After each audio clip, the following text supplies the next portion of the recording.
Remember that time Disney didn't keep their promises? Today we are discussing promises that Disney didn't keep. Little white lies that they told, getting us excited about things that would never be. I think for me, it's easier if I just assume that nothing is going to happen. If I assume that nothing is going to happen, then I just can't be disappointed. But inconveniently for the Walt Disney Company, we remember. And we gotta hold them accountable for the things that they say that they're going to do and then they don't do. When you make a promise to someone, that is like a hard agreement. We are connected because by the promise. I mean, it really just depends on what it is. You know what I'm saying? I think the D23 announcements are almost like fan fiction. I don't always think they're gonna do it. I'm very much skeptical when Disney says they're gonna do something. As soon as I have an official date, I trust it. When I hear an opening season, when I hear an opening year, I don't trust that. That's probably not true. First thing we're gonna talk about is the Main Street Theater. This one cuts deep. This one hurts a bit. So this massive indoor theater, which was supposed to be called Main Street Theater, was announced back in 2017. You'd be able to get into it around Tony's Town Square.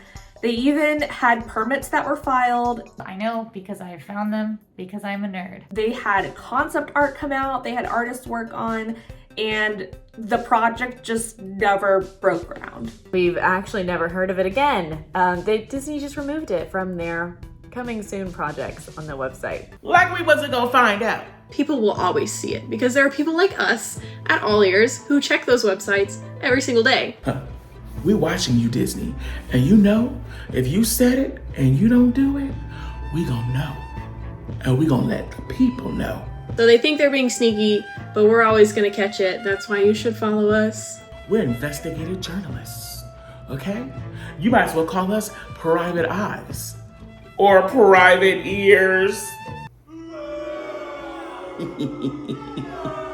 It's a cool idea. I would have liked to have an indoor live theater in Magic Kingdom. Right now, all there is the stage in front of the castle, and it's really hot. Like they have a really big theater in Disney California Adventure called the Hyperion Theater where they had Frozen live, like getting to see like Frozen or like Aladdin. I don't know. I think Magic Kingdom doesn't really have any big theaters, and I think it could really benefit from one. So it was pretty upsetting when this one got pulled. And I don't mean it's like hot, like Hamilton tickets or, Six tickets on Broadway. I'm talking it is scorching temperature hot.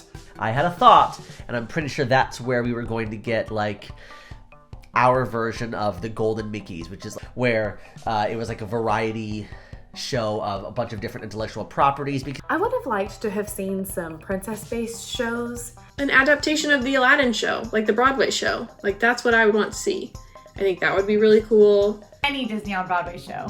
Those shows are amazing. I would love to see any Disney on Broadway show adapted to be shorter for the theme parks, absolutely. I would pick Hunchback of Notre Dame, the show that they were going to put on Broadway. I know that is not necessarily a crowd pleaser.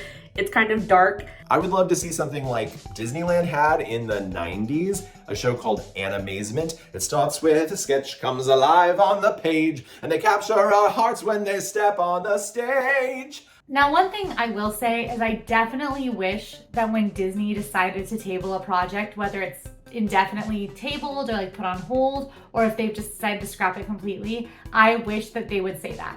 I feel like that's kind of sneaky, Disney, the way you just didn't tell nobody.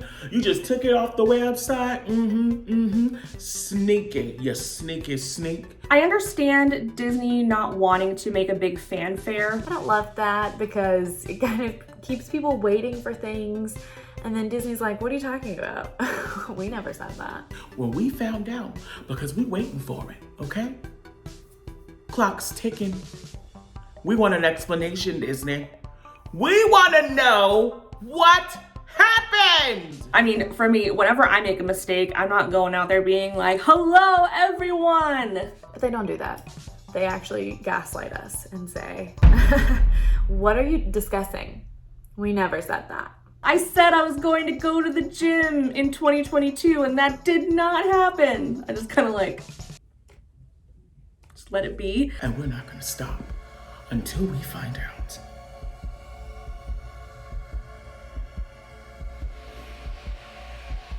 Yes, no.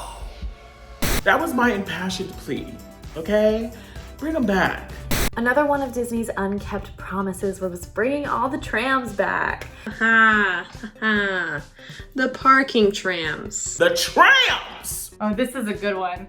So Disney basically said that all of the parking trams would be back in 2022. I'll tell you one thing. It's 2023. What's taking so long for the Trams to come back? Right now, the only parking trams are in Magic Kingdom and Animal Kingdom. I 100% miss the trams. I have to be honest with you, I don't think I've ever used a parking tram in my life. I'm not really a huge tram person. I'm a tall guy with long legs, and typically I would just walk regardless. Why can't we have the trams back at Epcot? I'll walk at Hollywood Studios. I'd walk at Animal Kingdom. But the trams at Epcot, please. Please. Also, it's Epcot. Every person comes out tired. After I done traveled around the world, and World Showcase, eating and drinking around the world, after I done been through all of Future World and seen all the exhibits, and my dogs are barking, I can't even get a tram ride to my car. I gotta make the trek in a treacherous journey. As a local, I tend to use my park days as like getting in my steps. I got in my steps when I was walking around World Showcase, okay? I got in my steps for the whole week. I personally, it's not even about missing the trams for me, although I love utilization of the trams. For me, it's more that at Epcot and Hollywood Studios, just like Magic Kingdom and Animal Kingdom, you know, those can be really long walks. Say if you get there later, or if you have kiddos, or if you have a disability, or if you're just not able to make that trek at the beginning of your day or even at the end of your day. I just think that's a necessity for some people, and I think Disney should have brought that back when they could. I'm sure that it's staffing issues is why the trams aren't back. But oh, I just wish they were back. I wish I could take a tram to my car. I'm lazy and I'm tired and I want a parking tram. Please, bring back the trams. Bring back the trams. A park open to park closed day. Bring back the trams. You are exhausted. I've been walking all day. You are in the back. And I am tired. You are in the trenches. Please help my girl. Out of nowhere comes this beautiful tram. Bring back the tram. And they are so excited to get you on this tram. Bring back the They drop you off. And as soon as you get off the tram, there's your car. It's right there, just waiting for you.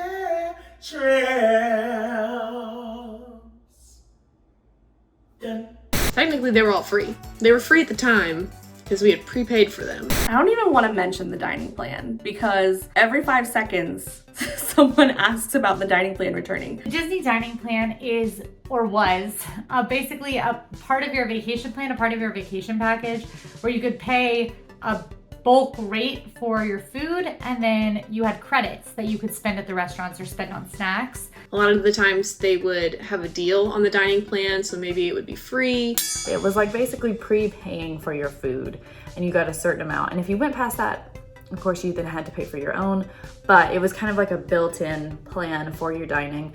All right, the Disney dining plan is something that I have a lot of nostalgia for, but I have to say, moving here and working at AllEars, I have learned how horrid a deal the Disney dining plan actually is. And now looking back at all my vacations that I've taken through the years using the dining plan, I realize that we have never gotten our money's worth.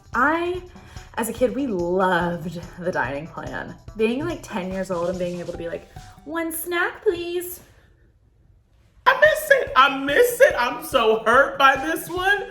I am hurt by this one. It was kind of pricey, but to me it was worth it. I don't love it because if you do the math and if you really think about it, you are overpaying.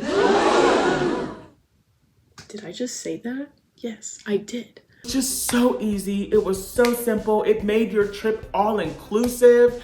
I mean, you're staying at the Disney resort. You've got the Disney dining plan. You don't have to worry about food. It was just such a great way of maximizing your vacation, if you ask me. I had a trip where I bought the Disney dining plan and I ate the amount of food that I needed to eat to make it worth it.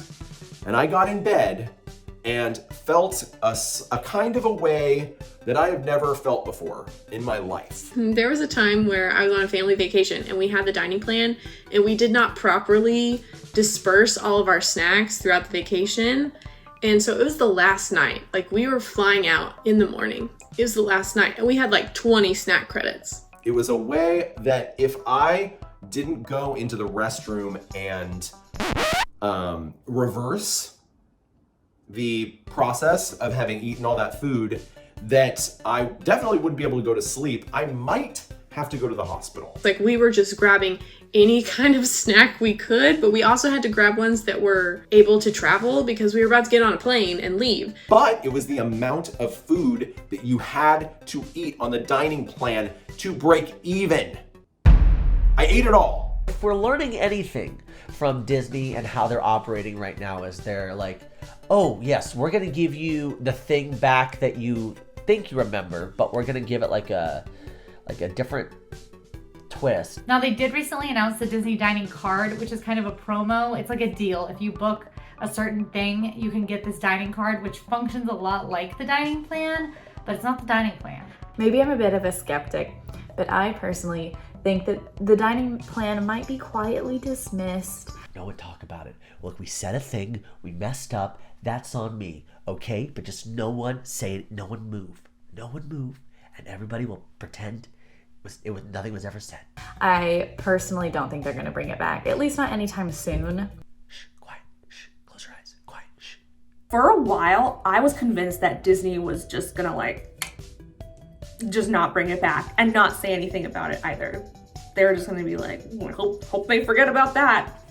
Which they're not. People are not forgetting about it. Who's talking? Shh, quiet. Why are you doing this to us? Bring it back. Just bring it back, man, please. I can usually do the droid screen. I can't do it right now. Now here's where it's about to get spicy. So our next topic about Disney not keeping their promises is Star Wars Galaxy's Edge. Disney announced that they wanted to create a new land at Hollywood Studios that was going to be entirely Star Wars themed. So Galaxy's Edge is the Star Wars land over in Hollywood Studios, and then in Disneyland they also have the same one. There's rides, there's snacks, there's characters, there's immersion everywhere you look, and it is a really cool land. I'm personally biased because I did work there. I was on opening team. There was supposed to be a lot more to it. A lot was announced about what would happen in Star Wars Galaxy's Edge, and then when it was opened, all of that stuff just was not mentioned. And I certainly don't think Star Wars Galaxy's Edge is by any means disappointing. Like, not at all. However, there are some things that were mentioned. A few of the things that Disney announced, or at least teased coming up with Star Wars Galaxy's Edge, were roaming droids. Like R2-D2 rolling around talking to people. Everything is gonna be like a choose your own adventure situation. When do I scan my magic band and you know that I destroyed the Millennium Falcon on Millennium Falcon Smuggler's Run? And there were gonna be ships taking off into the sky at all the times. And then we came to Galaxy's Edge and it's just like a canyon. We have not really seen any of that take place in Disney World. A few of those things have taken place in Disneyland. There have been some droids out.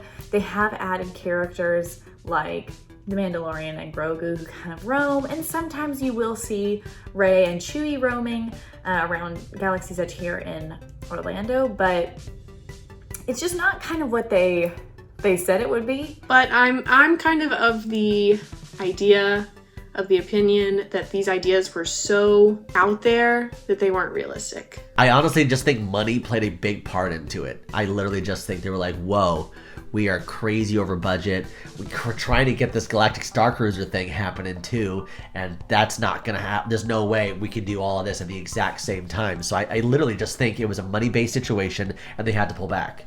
I think the one that I wish would happen the most is the ships taking off into the sky, which I understand is the most tricky. They had this X-Wing drone. Like, it was an actual drone, but it was huge. Like, it's not one of those tiny little remote control drones.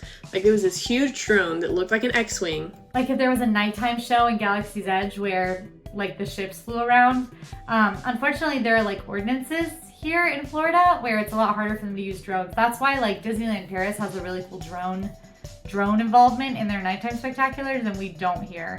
I do think there should be roaming droids, and that's not a difficult thing to add. I mean, I know they're expensive to create, but you have had robot-like roaming things. You've had the trash can in Epcot. Let them free. Let them free. I don't want to build a droid. I want to talk to a droid.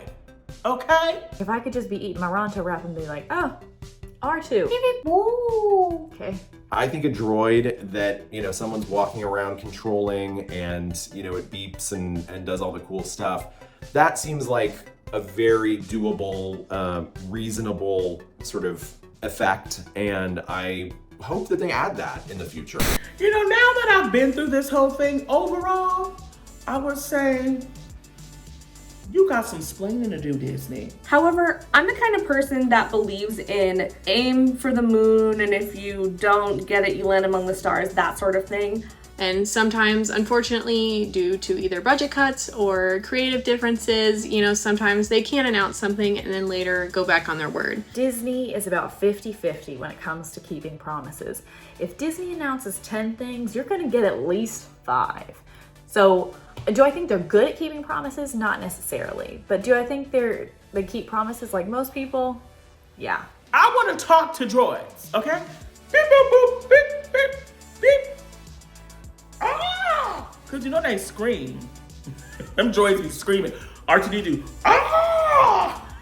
Beep, boop, boop, boop. Ah! Beep, boop, boop, boop, boop, boop, boop. Beep, boop, boop, boop. This is like, it's like, beep, beep, boop. Ah! I want to talk to a droid. Come on, Disney. Thanks for watching this video. Now go watch another video. One of these.